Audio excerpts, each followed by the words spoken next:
dalam derita kita kuat.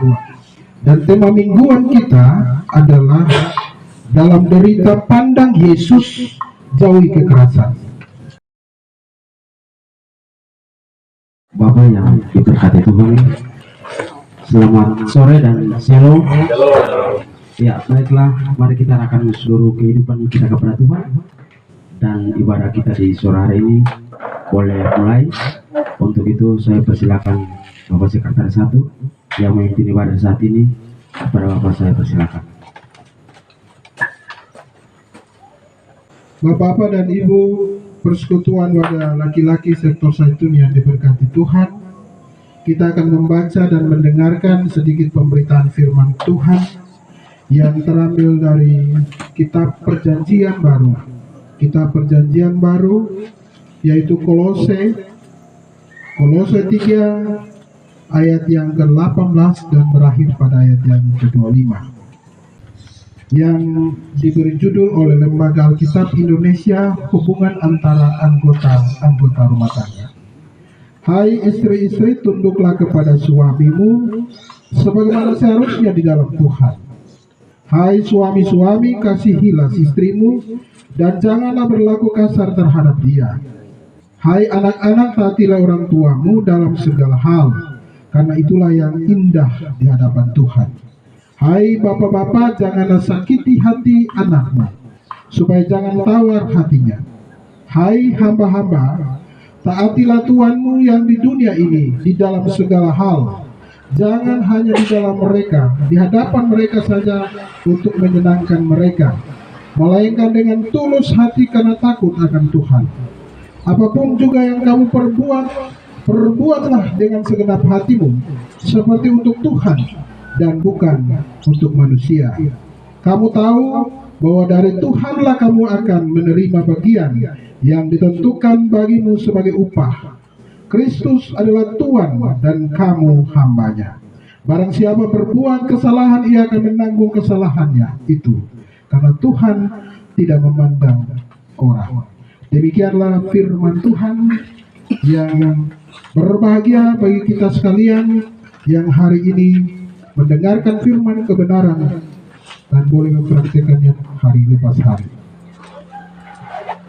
Bapak-bapak dan Ibu sekalian yang diberkati oleh Tuhan kita Yesus Kristus,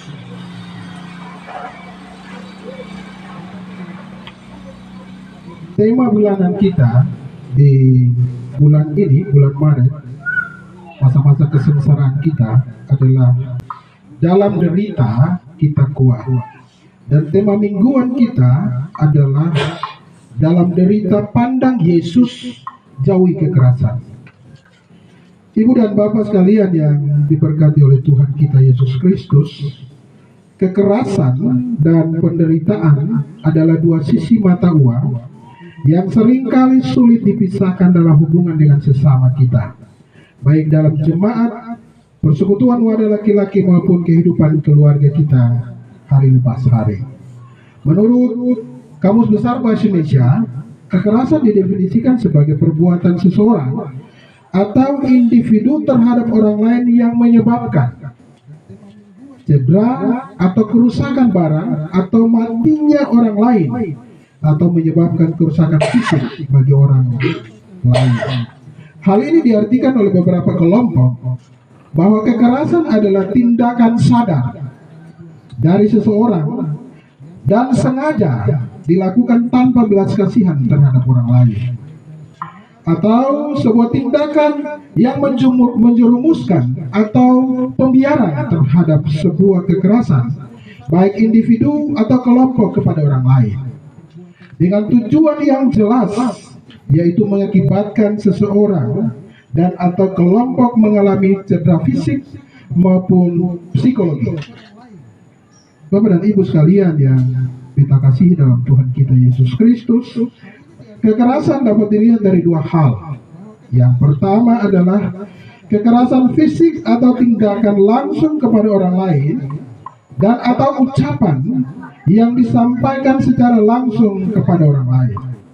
Yang kedua adalah sebuah pembiaran terhadap sebuah peristiwa yang dilihat secara langsung dan merugikan orang lain. Itu yang kita sebut dengan kekerasan. Kalau kita cermati secara seksama, kekerasan disebabkan oleh beberapa hal, antara lain hilangnya sense of belonging, rasa memiliki, telah hilang dari hadapan kita terhadap kehidupan bersama, baik di jemaat maupun persekutuan keluarga kita. Yang kedua, kekerasan ini disebabkan karena kemiskinan atau penderitaan yang kita hadapi, yang seringkali membuat kita mulai rapuh dan cenderung melakukan kekerasan itu kepada orang lain. Yang ketiga, yaitu kurangnya kita mengendalikan emosi terhadap situasi lingkungan yang berubah setiap saat, yang memungkinkan kita untuk melakukan tindakan kekerasan terhadap sesama dan orang lain. Yang keempat adalah kebiasaan buruk kita, tradisi bahwa sesuatu yang tidak baik itu dibiasakan dan menjadi tradisi, dan itu dianggap lumrah di kalangan kita. Itu kekerasan. Bukan mengeluarkan kata-kata kotor, dan itu dianggap sebuah kebaikan dan terus-menerus dilakukan. Itu yang kemudian disebut sebagai kekerasan. Jadi kekerasan sebetulnya ada dua hal, yaitu kekerasan secara fisik dan kekerasan secara verbal atau kata-kata. Bapak Ibu saudara-saudara yang kita kasih dalam Tuhan kita Yesus Kristus, hal-hal yang disampaikan tadi mengakibatkan pelaku atau korban kekerasan, bukan pelaku ya, korban kekerasan menjadi lebih pendiam, merasa terasing, menjadi cepat murung, cemas, menutup diri, dan takut bertemu dengan orang lain.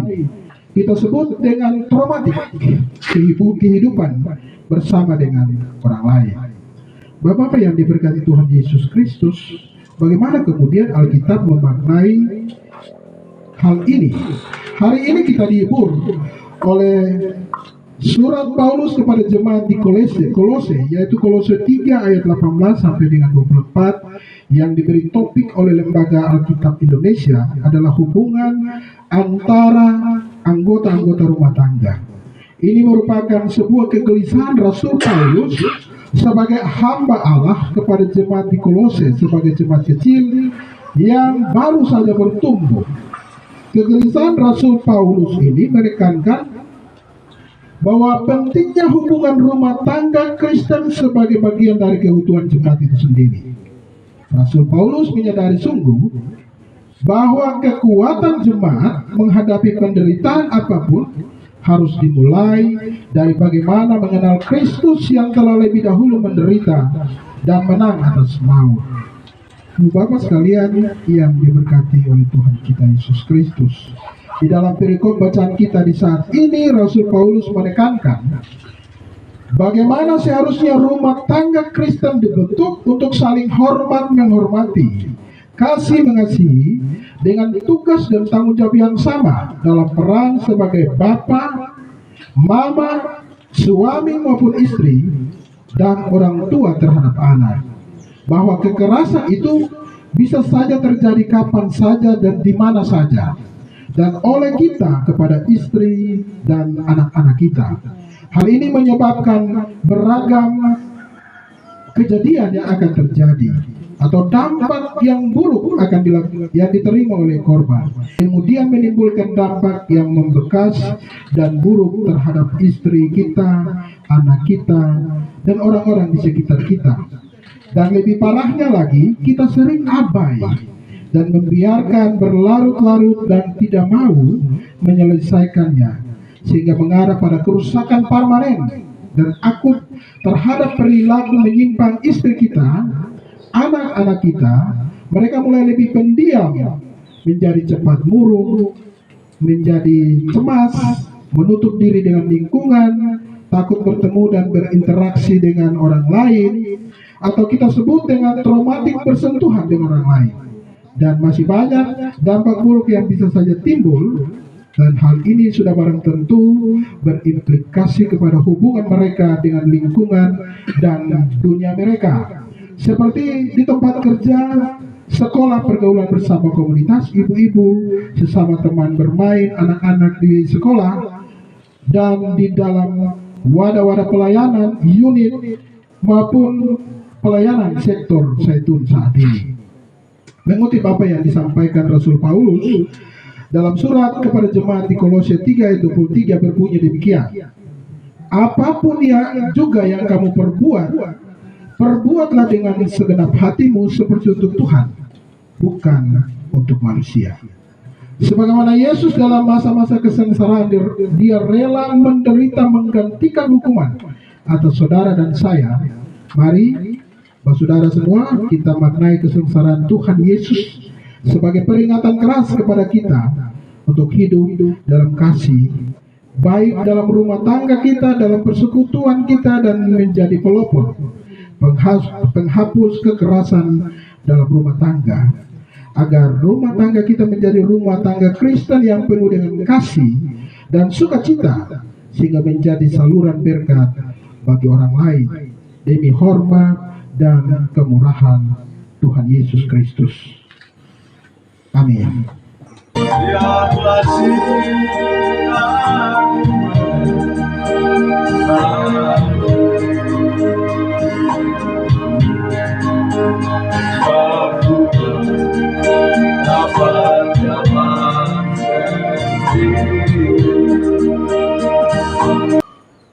Terimalah janji berkat-Nya. Allah sumber pengharapan memenuhi saudara-saudari dengan segala sukacita dan damai sejahtera dalam iman, supaya oleh kekuatan Roh Kudus saudara-saudara berlimpah-limpah dalam iman, pengharapan, dan kasih. Amin. Amin. Amin. Pada kita selesai, selamat sore, shalom. Shalom.